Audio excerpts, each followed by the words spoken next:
Magandang araw po mga ka-Frenzy. Andito na naman po ang inyong Frenzy Elang Masamok.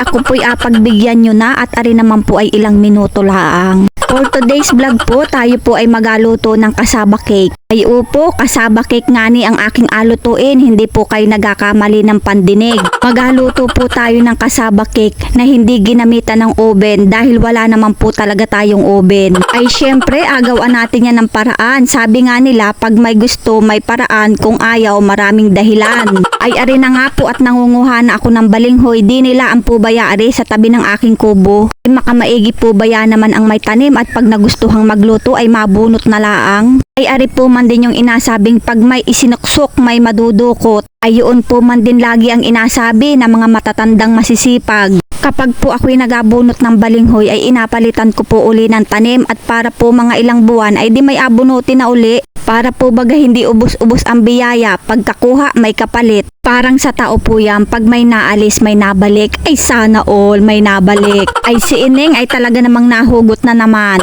Ay magbalat na laang ng balinghoy para makapagsimula ng makapagluto ng kasaba cake. Kahit po mga 1 kilo lang ang inyong lutuin at yun po ay madami ng maluluto. Ay kung pang negosyo naman po ay dapat po talagang marami. Arilaan po baya ang kinagustuhan ko sa balinghoy at napakadaling balatan. Hindi po kagaya ng saging na hilaw ay nako po napakadagta sa kamay. Huwag na tayong magreklamo at baka yung pagkain ang magreklamo sa atin ay nako delikado. Kaya palagi po tayong magpasalamat sa ating natatanggap na biyaya, maliit man po yan o malaki. Dahil simple life, happy life. Alright. At kung may gusto ka mang marating sa buhay mo ay laban laang, huwag kang mapapagod. Pwede namang magpahinga pag napagod, kaya laban laang, tuloy-tuloy ang buhay. Simplihan laang natin pati ang ating pangarap para ay madali laang maabot. Yun nga na pagkatapos nating magbalat ay ahugasan naman natin itong balinghoy.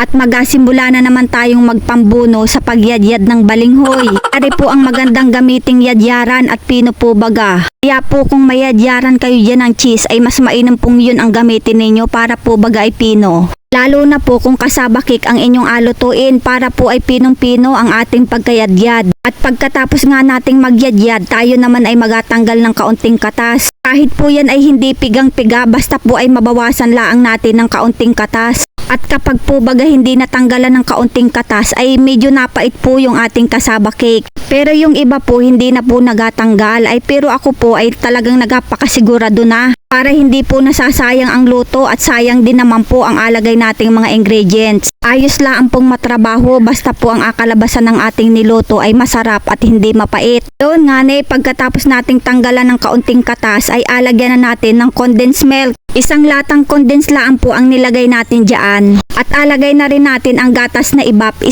lata lang din po ang nilagay ko dyan. At alagay na din po natin yung ating tinunaw na butter. Kung wala naman po kayong butter ay di maglagay na lang po kayo ng star margarine at pwede din naman po yun. Basta po ay atunawin laang ninyo yung star margarine bago ninyo ilagay. At magalagay din po tayo dyan ng 2 itlog. Mga ka-Frenzy, pwede din po itong pangnegosyo dahil hindi naman po kamahalan ang ingredients nito. Lalo na po kung may mga tanim kayong balinghoy ay pwede po talaga itong inegosyo. Kung mabintalaan po ang ganari din sa probinsya namin ay matagal na po akong nagnegosyo. Ay ang katwiran po ng mga tao dito sa amin pag nagtinda ka po ng merienda ay mag-alaga na lang daw po sila ng saging kaysa bumili. Kaya mahirap naman po tayong magbenta nang wala namang mabili. Yun nga at magatunaw tayo ng 1 kutsarang asukal dito sa ating lyanera. Pag nakatunaw na tayo ng asukal ay alagay na natin itong ating alutuing kasaba cake. Lahat po ng ating lagayan ay atunawan natin ng asukal kagaya po ng ganito ding lagayan. Naglagay din po ako sa ganitong lagayan para iba-iba naman po ang shape ng ating kasaba cake. Pwede po talaga itong pangnegosyo. Yung mga ganito po kalaki pwedeng ibenta po ninyo 5 piso laang. Lalo na po yung mga nanay na nasa bahay laang ay pwede po itong pangnegosyo. Kaysa naman po kayo ay nagamarites maghapon ay mas maigi pong ganari ang gawin ninyo, natuwa pa yung asawa ninyo sa inyo. Imbis na kayo'y apalitan ay magabago na ng isip yon. Ay nako, ang dami ko na namang inasabi. Ay masarap po ba yan namang nadaldal habang nagatrabaho at hindi mo namamalayan ay nakakatapos na pala sa mga gawain. Ay nakakaboring din po ba yan naman pag laging seryoso sa buhay. Doon nga at nilabas ko na po ang kawali kong pangmalakasan at dito po natin alutuin yung ating kasaba cake. Dahil bukod po sa wala akong oven ay wala din po akong steamer. Ay gayon po kahirap ang inyong Prinsiela at wala pong pambili ng oven at steamer. Kaya po ginawan ko ng paraan. Ikawayan laan po baya ang katapat niyan kung wala kayong steamer. Ganyan laan po man din kasimpleng gumawa ng kasaba cake. Kahit po ikaw ay walang oven ay makakapagluto ka at kahit wala kang steamer, kayang-kayang magluto. At alagyan na natin ng tubig sa ilalim para ay tayo'y makaluto na. Yan po ang inasabing pag may gusto, maraming paraan at pag ayaw, maraming dahilan.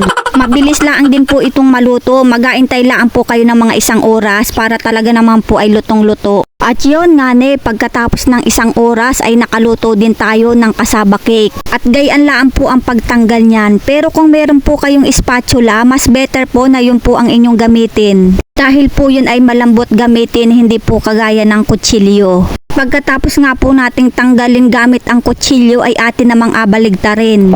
Atuktukin natin dito sa ibabaw para po siya ay madaling matanggal at yan po ay nakadikit. At yan na po ang kinalabasan ng ating kasaba cake na hindi ginamitan ng oven at kawayan na nilagay sa kawali laang ang steamer. Ay nako, makamaparaan talaga pag gustong magluto. Mga gusto pong bumili dyan, ari po ay 5 piso laang. Charot laang, ari po ay pang merienda laang namin. Tuwang-tuwa na naman ang mga pamangkin ko na rin at makakatikim na naman ng masarap na merienda. Ako po'y nadadamay na at kaluluto ko ay ako po talaga naman ay nananaba. At nasisira na din po baya yung aking body figure. Wow, body figure, may nalalaman pang gayon. Ari na nga po ang aking finished product, ang masarap na kasaba cake na hindi ginamitan ng oven. Iparini po kayo sa aking kubo at tayo po ay magamerienda. Ay napakasarap po talaga na rin kasaba cake kung ginawa at talaga namang sakto lang ang kanyang tamis. Kami po ay tuloy-tuloy laang dining nagapangot na rin kasaba cake. Ay sana po ay makapagluto din kayo ng ganare at talaga naman pong masarap. Yung 1 kilong balinghoy po ay marami na po kayong magagawa. Marami na pong makakakain sa inyong pamilya. Kaya sana po makapagluto kayo. Gayahin nyo na lang po yung ginawa ko kung wala po kayong oven at steamer. Mga ka-Francie, pa-subscribe naman po ng aking YouTube channel. Thank you for watching po and God bless us all. See you again guys! Mwah!